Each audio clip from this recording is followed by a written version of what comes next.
Some startling predictions from the restaurant industry. Even if they're allowed to reopen to table service, staying in business will be difficult. And we found the next 10 days will reveal a lot about which places survive and which ones don't. Target 12 investigator Walt Buteau joins us now with the details. Requirements involving masks, social distancing, and checking your temperature at the door might work in some businesses, but imagine doing any of that in a restaurant.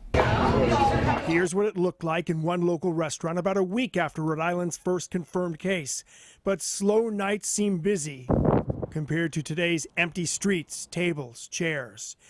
At Pot au Feu in Providence, owner Bob Burke tells us restaurants need to innovate and be different to keep their lights on during the pandemic.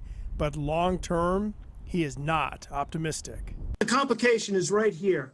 You know, you could go to a factory, an office, out to a theater, even a stadium wearing a mask, but you can't eat in a restaurant with a mask on. As restaurants around the state begin spacing their tables, prepping for social distancing if they're allowed to reopen, very painful for David Dedekian of Eat Drink RI tells us it is difficult to be optimistic in a business that requires attracting big crowds.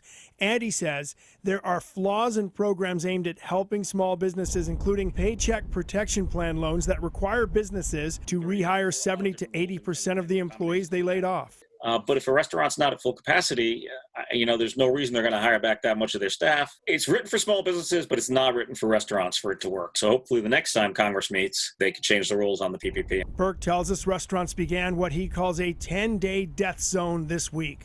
Between Monday and a week from Friday, sales taxes, real estate taxes, state and federal unemployment taxes, and rent will be due for just about every restaurant. And if it takes a year to get a vaccine, then I think we're going to be looking at 75% of the restaurant industry is no longer going to be in business. Burke tells us a lot will depend on restaurant landlords and their willingness to renegotiate leases.